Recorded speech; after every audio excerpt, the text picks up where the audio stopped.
Assalamualaikum warahmatullahi wabarakatuh. Saya Puja Nur Wahidah. Di sini saya akan menjelaskan materi tentang metode pembelajaran. Belajar adalah kegiatan guru murid untuk mencapai tujuan tertentu. Diduga makin jelas tujuan makin besar, kemungkinan ditemukan metode penyampaian yang paling serasi. Namun tidak ada pegangan yang pasti tentang cara mendapatkan metode mengajar yang lebih tepat. Tepat tidaknya suatu metode baru terbukti dari hasil belajar murid. Mengajar pada umumnya merupakan usaha guru untuk menciptakan kondisi-kondisi atau mengatur lingkungan sedemikian rupa sehingga terjadi interaksi antara murid dengan lingkungan, termasuk guru, alat pelajaran, dan sebagainya yang disebut dengan proses belajar sehingga tercapai tujuan yang telah ditentukan. Demikian pula menggunakan suatu metode mengajar untuk segala tujuan belajar yang tidak akan efektif. Yang menimbulkan kesulitan ialah untuk mengetahui yang manakah metode yang paling serasi untuk mencapai tujuan pelajaran tertentu. Konsep guru tentang apakah mengajar itu sangat menentukan metode mengajar manakah yang akan diutamakan sebelum melakukan proses pembelajaran. Sebaiknya seorang pembelajar terlebih dahulu mencari metode mana yang tepat untuk digunakan yang disesuaikan dengan mata pelajaran, jumlah siswa, dan kondisi siswa itu sendiri. Untuk itu akan lebih dikaji jenis-jenis metode pembelajaran serta karakteristik dari tiap-tiap metode tersebut dan kelebihan serta kekurangan dari tiap-tiap metode. Nah, di sini ada pengertian dari metode pembelajaran. Metode pembelajaran adalah cara, model, atau serangkaian bentuk kegiatan belajar yang diterapkan pendidik kepada anak didiknya guna meningkatkan motivasi belajar si terdidik guna tercapainya tujuan pengajaran. Nah, di sini juga ada prinsip-prinsip dari metode pembelajaran. Pembelajaran afektif menguatkan pembelajaran praktek dalam tindakan. Pembelajaran afektif mengintegrasikan komponen-komponen kurikulum inti. Pembelajaran efektif bersifat dinamis dan dapat membangkitkan kegairahan. Pembelajaran efektif merupakan perpaduan antara seni dan ilmu tentang pengajaran. Pembelajaran efektif membutuhkan pemahaman komprehensif tentang siklus pembelajaran. Pembelajaran efektif dapat menemukan ekspresi terbaiknya ketika guru berkolaborasi untuk mengembangkan, mengimplementasikan, dan menemukan bentuk praktek mengajar yang efektif. Selanjutnya ada jenis-jenis dari metode pembelajaran. Ada beberapa metode dalam mengajar yang lazim digunakan dalam proses belajar. Dalam buku pedoman kerja sekolah pendidikan dikemukakan 8 macam metode dari metode ceramah sampai metode karya wisata, dan dalam buku Teaching Strategies yang ditulis oleh Donald C. Orlich et al. Terdapat metode simulasi. Metode ceramah. Metode ceramah adalah metode penyampaian bahan pelajaran secara lisan. Metode ini banyak dipilih guru karena mudah dilaksanakan dan tidak membutuhkan alat bantu khusus serta tidak perlu merancang kegiatan siswa. Dalam pengajaran yang menggunakan metode ceramah terdapat unsur paksaan. Dalam hal ini siswa hanya diharuskan melihat dan mendengar serta mencatat tanpa berkomentar informasi penting dari guru yang selalu dianggap benar. Padahal dalam diri siswa terdapat mekanisme psikologis yang memungkinkannya untuk menolak. Di samping menerima informasi dari guru, inilah yang disebut kemampuan untuk mengatur dan mengarahkan diri. Langkah-langkah dari metode ceramah diantaranya tujuan harus dirumuskan sekhusus mungkin. Diselidiki wajar tidaknya penggunaan metode, bahan disusun dengan memperhatikan syarat-syaratnya. Dapat dipahami dengan jelas, menangkap perhatian siswa, memperlihatkan kepada pendengar bahwa bahan yang disampaikan itu berguna bagi kehidupan. Menanamkan perhatian yang sangat jelas. Yang kedua ada metode tanya jawab. Metode tanya jawab dapat menarik dan memusatkan perhatian siswa. dengan mengajukan pertanyaan yang terarah. Siswa akan tertarik dalam mengembangkan daya pikir. Kemampuan berpikir siswa dan keruntutan dalam mengemukakan pokok-pokok pikirannya dapat terdeteksi ketika menjawab sebuah pertanyaan. Metode ini dapat menjadi pendorong bagi siswa untuk mengadakan penelusuran lebih lanjut pada berbagai sumber belajar. Metode ini akan lebih efektif dalam mencapai tujuan apabila sebelum proses pembelajaran, siswa ditugasi membaca materi yang akan dibahas. Metode tanya jawab baik untuk menyimpulkan materi yang telah dipelajari, melibatkan siswa pada masalah yang akan dihadapi sehingga dapat berpartisipasi lebih aktif, memeriksa ketelitian dalam membaca atau mengamati sesuatu. Langkah-langkah dari metode tanya jawab diantaranya merumuskan pertanyaan dalam bentuk khusus perilaku siswa, membuat beberapa pertanyaan yang dapat menggiring siswa kepada tujuan, meneliti mengapa mereka mengajukan pertanyaan, mengusahakan supaya siswa itu berpartisipasi atau meringkaskan pelajaran yang lampau, memutuskan jawaban-jawaban yang diterima dan yang akan dilaksanakan. Nah, yang ketiga ada metode diskusi. Metode ini adalah cara pembelajaran dengan memunculkan sebuah masalah. Dalam diskusi terjadi tukar-menukar gagasan atau pendapat untuk memperoleh kesamaan pendapat. Dengan metode ini, keberanian dan kreativitas siswa dalam mengemukakan gagasan menjadi terangsang. Siswa terbiasa bertukar pikiran dengan temannya, menghargai dan menerima pendapat orang lain, dan lebih penting melalui diskusi, mereka akan belajar bertanggung jawab terhadap hasil pemikiran bersama. Lalu ada metode pemberian tugas belajar. Metode ini berarti guru memberi tugas tertentu agar siswa melakukan kegiatan belajar. Metode ini dapat mengembangkan kemandirian siswa, merangsang untuk belajar lebih banyak, membina disiplin dan tanggung jawab siswa, dan membina kebiasaan mencari dan mengolah sendiri tentang informasi. Tetapi dalam metode ini sulit untuk mengawasi mengenai kemungkinan siswa tidak bekerja secara mandiri. Lalu ada metode demonstrasi dan eksperimen. Metode ini adalah cara penyajian pelajaran dengan memeragakan suatu proses kejadian. Metode demonstrasi ini biasanya diaplikasikan dengan menggunakan alat-alat bantu seperti benda-benda miniatur, gambar, perangkat, alat-alat laboratorium, dan lainnya. Kan tetapi alat demonstrasi yang paling cocok adalah papan tulis dan whiteboard, mengingat fungsinya yang multiproses. Dengan menggunakan papan tulis, guru dan siswa dapat menggambarkan objek, membuat skema, membuat hitungan matematika, dan lain sebagainya. Peragaan konsep serta fakta yang sangat memungkinkan. Langkah-langkah dari metode demonstrasi ini, yang pertama ada eksperimen. Eksperimen merupakan merumuskan sebuah tujuan yang jelas dari sudut kecakapan atau kegiatan yang diharapkan dapat dicapai dan dilaksanakan oleh siswa sendiri sesudah demonstrasi dan eksperimen berakhir. Lalu ada menyelidiki keefektifan. Penggunaan metode ini untuk mencapai tujuan, menetapkan garis-garis besar setiap langkah suatu demonstrasi atau eksperimen untuk dicobakan guna menambah hal-hal yang masih kurang atau terlupakan.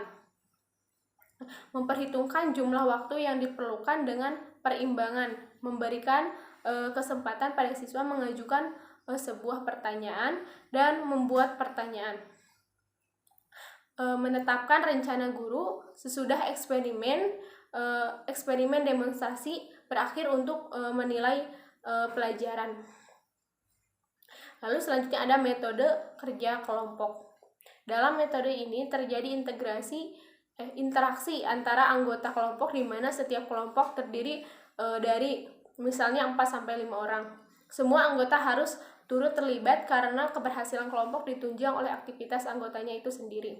Sehingga anggota kelompok saling membantu satu sama lain.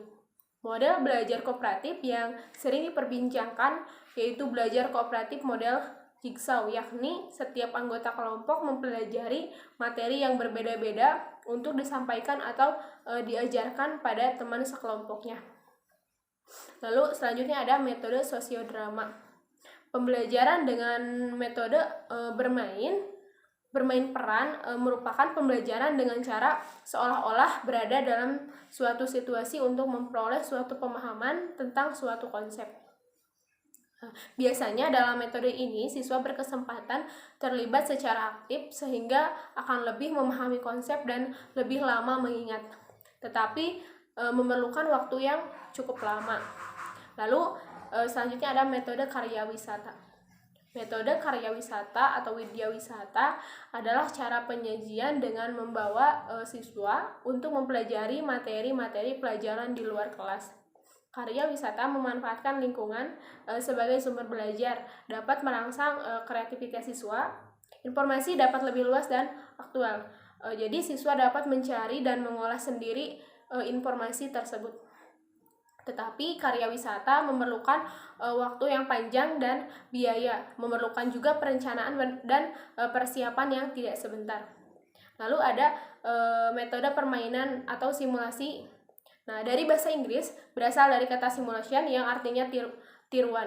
Sesuatu yang mewakili atau mencerminkan peristiwa nyata yang dapat direkayasa menurut kebutuhan. Di dalamnya, siswa-siswa merupakan peserta yang aktif, mempelajari perilaku atau melaksanakan beberapa keterampilan atau pengetahuan yang telah diperoleh sebelumnya. Nah, selanjutnya ada metode studi kasus. Metode ini berbentuk penjelasan tentang masalah, kejadian atau situasi tertentu. Kemudian, siswa ditugasi mencari alternatif pemecahannya. Kemudian, metode ini juga dapat digunakan untuk mengembangkan berpikir kritis dan menemukan solusi yang baru dari suatu topik yang dipecahkan. Metode ini dapat dikembangkan atau diterapkan pada siswa manakala siswa memiliki pengetahuan awal tentang masalah tersebut. Metode ini juga memiliki keterbatasan. Nah, diantaranya mendapatkan kasus yang telah ditulis dengan baik sebagai hasil penelitian lapangan sesuai dengan lingkungan kehidupan siswa, mengembangkan kasus sangat mahal. Lalu di sini juga ada metode simposium, di mana metode ini adalah metode yang memaparkan suatu seri pembicaraan dalam berbagai kelompok topik dalam bidang materi-materi tertentu. Materi-materi tersebut disampaikan oleh pakar ahli dalam bidangnya. Setelah itu, peserta dapat menyampaikan pertanyaan dan lainnya kepada pembicara. Sebuah simposium hampir menyerupai panel. Karena simposium harus pula terdiri atas beberapa pembicara, sedikit atau 2 orang. Tetapi simposium berbeda dengan panel di dalam cara pembahasan persoalan. Sifatnya lebih formal. Seorang anggota simposium terlebih dahulu menyiapkan pembicaranya menurut suatu titik pandangan tertentu. Terhadap suatu persoalan yang sama diadakan pembahasan dari berbagai sudut pandangan dan disoroti dari titik tolak yang berbeda-beda. Nah, selanjutnya juga ada metode tutorial. Metode ini merupakan cara menyampaikan bahan pelajaran yang telah dikembangkan dalam bentuk modul untuk dipelajari siswa secara mandiri. Siswa juga dapat mengkonsultasikan tentang masalah-masalah dan kemajuan yang ditemuinya secara periodik. Lalu di sini juga ada metode problem solving, di mana metode ini merupakan metode pemecahan masalah. Penggunaan metode dalam kegiatan pembelajaran dengan jalan melatih siswa menghadapi berbagai masalah, baik itu masalah pribadi maupun perorangan, bahkan juga kelompok, untuk dipecahkan secara sendiri atau secara bersama-sama. Orientasi pembelajarannya adalah investigasi dan penemuan yang pada dasarnya adalah pemecahan masalah. Adapun keunggulan dari metode ini diantaranya yaitu melatih siswa untuk mendesain suatu penemuan, berpikir dan bertindak kreatif, memecahkan masalah yang dihadapi secara realistis, mengidentifikasi dan melakukan penyelidikan, menafsirkan dan mengevaluasi hasil pengamatan, lalu merangsang perkembangan kemajuan berpikir siswa untuk menyelesaikan masalah yang dihadapi dengan tepat. Dapat membuat pendidikan sekolah lebih relevan dengan kehidupan, khususnya dunia kerja. Kelemahan dari metode problem solving diantaranya yaitu beberapa pokok bahasan yang sulit untuk menerapkan metode ini. Misal terbatasnya alat-alat laboratorium, menyulitkan siswa untuk melihat dan mengamati serta akhirnya dapat menyimpulkan kejadian atau konsep tersebut. Nah, mereka juga memerlukan alokasi waktu yang lebih panjang dibandingkan dengan metode pembelajaran yang lain. Nah, selanjutnya ada metode seminar. Metode ini merupakan kegiatan belajar secara kelompok siswa untuk membahas topik masalah tertentu. Setiap anggota kelompok seminar dituntut agar berperan aktif dan kepada mereka dibebankan tanggung jawab untuk mendapatkan solusi dari topik masalah yang dipecahkannya. Guru di sini bertindak sebagai narasumber. Seminar juga merupakan pembahasan yang lebih bersifat ilmiah. Topik pembicaraan adalah hal-hal yang bertalian dengan masalah kehidupan sehari-hari. Sebuah seminar adalah sebuah kegiatan pembahasan yang mencari pedoman atau pemecahan masalah tertentu. Nah, itulah sebabnya maka seminar selalu diakhiri dengan kesimpulan-kesimpulan dan keputusan-keputusan yang merupakan hasil kesepakatan semua peserta. Nah, lalu ada metode deduktif. Metode deduktif merupakan pemberian penjelasan tentang prinsip-prinsip isi pelajaran. Kemudian dijelaskan dalam bentuk penerapannya atau contoh-contohnya dalam situasi tertentu. Metode ini menjelaskan teoritis ke bentuk realitas atau menjelaskan hal-hal yang bersifat umum ke hal-hal yang bersifat khusus. Metode ini dapat dipergunakan apabila siswa belum mengenal pengetahuan yang sedang dipelajari. Isi pelajaran meliputi terminologi, teknis, dan bidang yang kurang membutuhkan proses berpikir kritis. Pengajaran mengenai pelajaran tersebut mempunyai persiapan yang baik dan pembicaraan yang baik pula. Waktu yang tersedia sedikit. Nah, selanjutnya ada metode induktif. Metode ini dimulai dengan pemberian berbagai kasus, fakta, contoh atau sebab yang mencerminkan suatu konsep atau sebuah prinsip. Kemudian siswa dibimbing untuk berusaha keras mensintesiskan, menemukan atau menyimpulkan prinsip dasar dari pelajaran tersebut. Lalu ada metode mengarang. Cara belajar mengajar untuk mendorong dan membuat siswa untuk mengembangkan kemampuan berpikir dan menciptakan suatu alternatif dari pokok masalah atau tema yang mengandung nilai-nilai tertentu.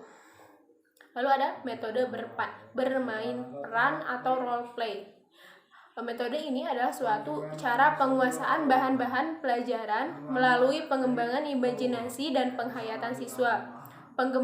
Pengembangan imajinasi dan penghayatan dilakukan siswa dengan memerankannya sebagai tokoh hidup atau benda mati. Metode ini dapat digunakan di dalam mempraktikkan isi pelajaran yang baru. Permainan ini pada umumnya dilakukan oleh satu orang atau lebih. Hal itu bergantung kepada apa yang diperankannya. Nah, kelebihan dari metode ini adalah melibatkan seluruh siswa dan dapat berpartisipasi, mempunyai kesempatan untuk memajukan kemampuannya dalam bekerja sama. Siswa bebas mengambil keputusan dan berekspresi secara utuh. Permainan merupakan penemuan yang mudah dan dapat digunakan dalam situasi dan waktu yang berbeda. Seorang guru dapat mengevaluasi pemahaman setiap siswa melalui pengamatan pada waktu melakukan permainan. Permainan juga merupakan pengalaman belajar yang menyenangkan bagi seorang anak. Nah, jadi kesimpulannya yaitu berdasarkan materi yang diuraikan di atas, maka dapat ditarik kesimpulannya. Metode pembelajaran adalah cara, model, atau serangkaian bentuk kegiatan belajar yang diterapkan pendidik kepada anak didiknya guna meningkatkan motivasi belajar si terdidik belajar untuk mencapai tujuan pembelajaran. Dalam menggunakan metode pembelajaran ada beberapa prinsip-prinsip pembelajaran, yaitu pembelajaran efektif, menguatkan pembelajaran, praktek dalam tindakan. Pembelajaran efektif mengintegrasikan komponen-komponen kurikulum yang inti. Pembelajaran efektif bersifat dinamis dan dapat membangkitkan kegairahan. Pembelajaran efektif merupakan perpaduan antara seni ilmu tentang pengajaran. Pembelajaran efektif juga membutuhkan pemahaman komprehensif tentang siklus pembelajaran dan pembelajaran efektif dapat menemukan ekspresi terbaiknya ketika guru berkolaborasi untuk mengembangkan, mengimplementasikan, dan menemukan bentuk praktek mengajar yang efektif. Nah, jenis-jenis metode dari pembelajaran tersebut yaitu ada metode ceramah, metode tanya jawab, metode diskusi, metode pemberian tugas belajar, metode demonstrasi dan eksperimen, metode kerja kelompok, metode sosiodrama, metode karya wisata, metode permainan simulasi, metode studi kasus, metode simposium, metode seminar, metode bermain peran, metode tutorial, metode reduktif, metode induktif, dan metode problem solving. Nah, mungkin sekian dari materi metode belajar yang dapat saya sampaikan. Terima kasih. Wassalamualaikum warahmatullahi wabarakatuh.